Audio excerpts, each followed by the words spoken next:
Dear students, आज हम chapter 2 power control and rectifier का topic phase control of SCR के बारे में पढ़ेंगे।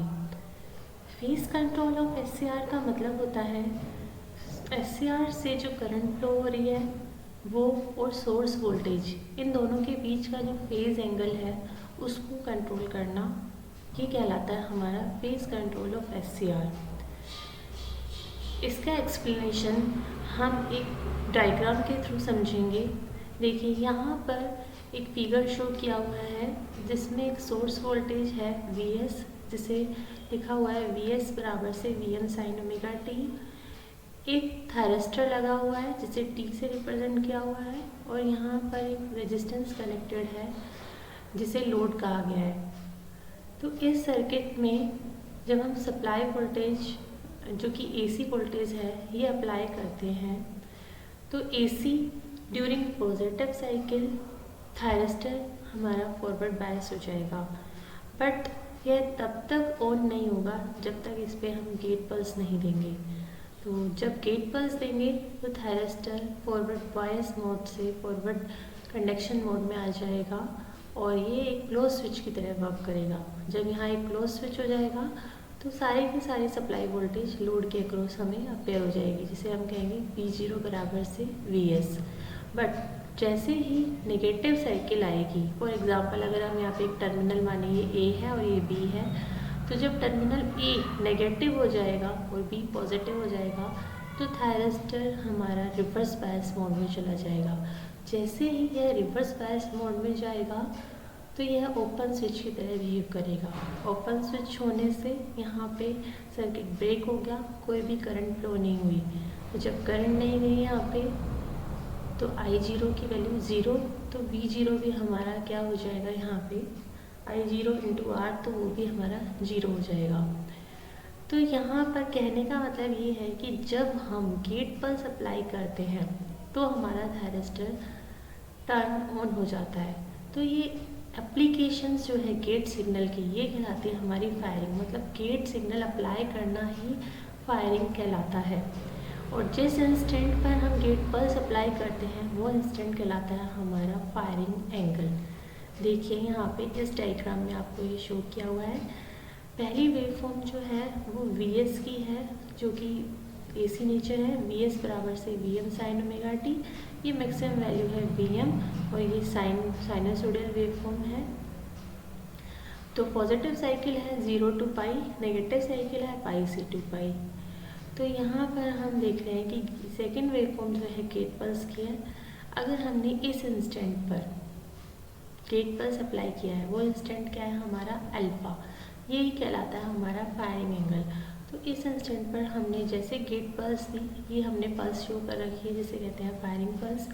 तो यहाँ पर अल्फा पर थायरिस्टर हमारा फॉरवर्ड ब्लॉकिंग से फॉरवर्ड कंडक्शन स्टेट में आ जाएगा। तो देखिए 0 to अल्फा जो ड्यूरेशन था वो हमारा था थायरिस्टर फॉरवर्ड बायस था, बट अभी ब्लॉकिंग स्टेट में ही था, ऑन नहीं हुआ, क्योंकि यहाँ पर हमने गेट पल्स अल्फा पर अप्लाई करी है। तो जब अल्फा पर अप्लाई करा है तो थायरिस्टर हमारा फॉरवर्ड ब्लॉकिंग से फॉरवर्ड कंडक्शन स्टेट में आ जाएगा। तो अल्फा से पाई जो ड्यूरेशन है वो कहलाता है हमारा फॉरवर्ड कंडक्शन मोड। और जैसे ही नेगेटिव साइकिल आएगी पाई से 2 पाई, तो थायरिस्टर अगेन हमारा ऑफ हो जाएगा और वो रिवर्स ब्लॉकिंग मोड में चला जाएगा। और ऐसे ही आप देख सकते हैं अगेन हमने गेट पल्स कब अप्लाई करी है 2 pi plus alpha firing angle पर। तो यहाँ पर हमारा again thyristor forward conduction mode में आ गया। और इससे पहले ये जो ड्यूरेशन है 2 पाई से 2 पाई प्लस अल्फा वाला, ये भी फॉरवर्ड ब्लॉकिंग है। तो फेज एंगल जो ये है हमारा, इससे आउटपुट वोल्टेज क्या आ रही है हमारी V0 बराबर से Vs, कहाँ पर, जब अल्फा से पाई, और यहाँ पे आउटपुट 0। तो ये जो आउटपुट वोल्टेज आया है इसे कंट्रोल करना कहलाएगा हमारा फेज कंट्रोल। तो यहाँ पर हम देख सकते हैं कि ये वेवफॉर्म हमारी शो की हुई है गेट पल्स की और सोर्स वोल्टेज की। ये देखिए यहाँ पे आउटपुट वोल्टेज देखिए 0 to alpha forward blocking mode था तो आउटपुट वोल्टेज 0। अल्फ़ा से पाई जैसे ही गेट पर अप्लाई कर दी हमने फायरिंग पल्सेस तो आउटपुट वोल्टेज हमारा V0 बराबर Vs हो गया। तो जो Vs की वेवफॉर्म है इस ड्यूरेशन से इस ड्यूरेशन तक तो वही हमारी आउटपुट वोल्टेज आ रही है। बट वापस से पाई से 2 पाई हमारा कौन सा हो गया, रिवर्स बायस मोड में चला गया, ये रिवर्स ब्लॉकिंग मोड हो गया तो आउटपुट वोल्टेज 0 आ गया। फिर 2 पाई से 2 पाई प्लस अल्फ़ा अगेन वो भी हमारा फॉरवर्ड ब्लॉकिंग मोड ही है। फिर हमारा 2 पाई प्लस अल्फ़ा पे गेट पल्स अप्लाई करिए तो ये हमारा वापस से फॉरवर्ड कंडक्शन मोड आ गया। तो इसी तरह से ये चलता जाएगा। आउटपुट करंट की वेवफॉर्म भी आउटपुट वोल्टेज जैसी ही है। क्यों? क्योंकि लोड हमारा कौन सा है, रेजिस्टेंस, और रेजिस्टेंस के केस में क्या होता है, there is no phase difference between output voltage and output current. मतलब रेजिस्टेंस जो होता है वो हमारा एक्टिव लोड होता है तो उसके केस में फेज एंगल 0 होता है। आउटपुट वोल्टेज और आउटपुट करंट दोनों सेम फेज पे होते हैं बट मैग्नीट्यूड थोड़ा सा हमारा आउटपुट करंट का कम होगा क्योंकि आउटपुट करंट क्या है, V0 डिवाइडेड बाई R। तो Vm डिवाइडेड बाई R हो गई यहाँ पर, तो मैग्नीट्यूड थोड़ा सा कम होगा but wave shape as it is रहेगी। मतलब जहाँ से V0 स्टार्ट है वहीं से ही I0 हमारी स्टार्ट होगी। तो ये था हमारा फेज कंट्रोल ऑफ SCR। अब हम यहाँ पर डिफरेंट फायरिंग सर्किट्स देखते हैं। तो यहाँ पर SCR के फायरिंग सर्किट कई तरह के हैं, जैसे रेजिस्टेंस फायरिंग सर्किट है, फिर रेजिस्टेंस कैपेसिटेंस जिसे RC फायरिंग सर्किट कहा जाता है, इसके अलावा UJT फायरिंग सर्किट्स होते हैं। तो एक एक करके हम इनकी स्टडी करेंगे। तो सबसे पहले हम पढ़ेंगे रेजिस्टेंस फायरिंग सर्किट के बारे में। जैसा कि नाम से पता चल रहा है कि जो फायरिंग सर्किट मतलब जो ट्रिगर सर्किट है उसमें रेजिस्टेंस लगे होंगे। तो एक इसमें यहाँ पे वेरिएबल रेजिस्टेंस लगा होता है, मतलब रेजिस्टेंस को वेरी करके हम थायरिस्टर के अक्रॉस जो वोल्टेज है ना उसको हम इतना कर दें कि थायरिस्टर ट्रिगर हो जाए। मतलब थायरिस्टर के अक्रॉस वोल्टेज को गेट ट्रिगर वोल्टेज के इक्वल कर दें तो थायरिस्टर ऑन हो जाता है। तो रेजिस्टेंस फायरिंग सर्किटरी में रेजिस्टेंस एंड डायोड का कॉम्बिनेशन लगा होता है। यहाँ पर ये सर्किट शो किया हुआ है। यहाँ पे Vs सप्लाई वोल्टेज है, ये एक वेरिएबल रेजिस्टेंस है, R2 और R1 and R3 fix resistance है। एक डायोड लग रहा है D1 और ये है हमारा SCR जिसको हमें रेजिस्टेंस फायरिंग सर्किटरी के थ्रू ऑन करना है। तो यहाँ पर हम इस वेरिएबल रेजिस्टेंस की वैल्यू को चेंज करते हैं, इसको वेरी करते हैं। तो उसके वेरी होने से थायरिस्टर के अक्रॉस यहाँ पर ये जो गेट टर्मिनल है, गेट वोल्टेज मतलब यहाँ जो अप्लाई करेंगे हम गेट वोल्टेज वो इसकी हेल्प से अप्लाई करेंगे। तो इसको वेरी करके हम उस वोल्टेज को इतना कर देंगे कि थायरिस्टर हमारा ऑन हो जाए। तो ये कहलाता है हमारा रेजिस्टेंस फायरिंग सर्किट। बट यहाँ पर इस सर्किट की लिमिटेशन ये है कि यहाँ पर हम फायरिंग एंगल को सिर्फ 0 से 90 डिग्री तक ही कंट्रोल कर सकते हैं, इससे ज़्यादा हम एक्सीड नहीं कर सकते। तो यहाँ पर मैक्सिमम फायरिंग एंगल जैसे 90 डिग्री दिखा हुआ है तो यहाँ पे आउटपुट वोल्टेज इस तरह से आ जाएगी 90 से 180। फिर अगेन इधर पॉजिटिव साइकिल जो कि 2 पाई प्लस 90 है, फिर यहाँ से आएगी।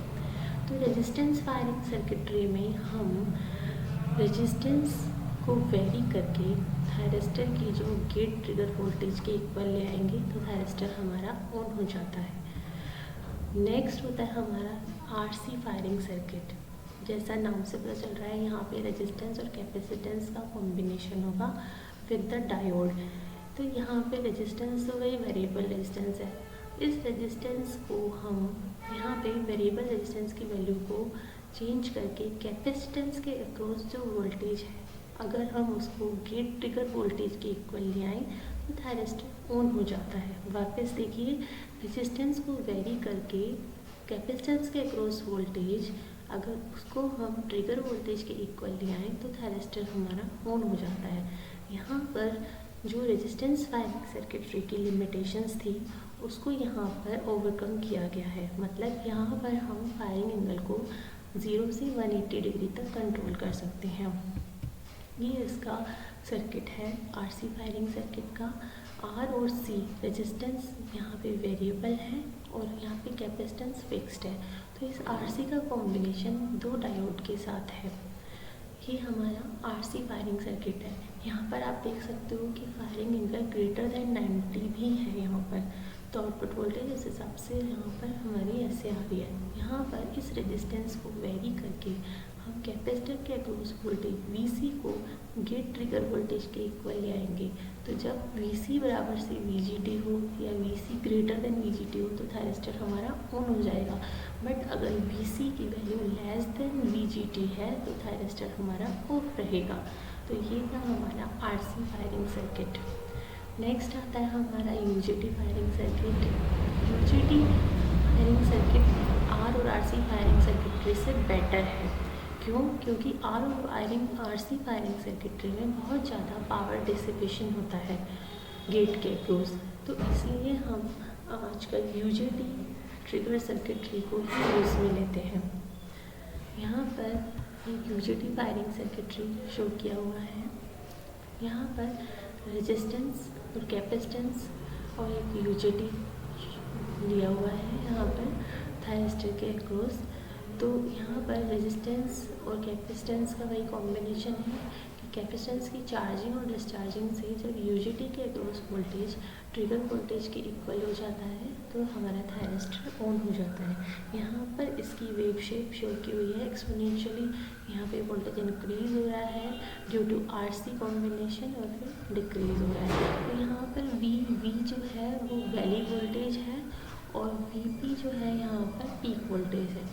मतलब कैपेसिटर के अक्रॉस वोल्टेज जब हमारा पीक वोल्टेज के इक्वल हो जाए, पीक वोल्टेज मतलब UJT की है ये वोल्टेज के इक्वल हो जाए, कैपेसिटर का जो वोल्टेज है जब वो UJT के वैली वोल्टेज पीक वोल्टेज के इक्वल हो जाएगा तो थायरिस्टर हमारा ऑन हो जाता है। ये था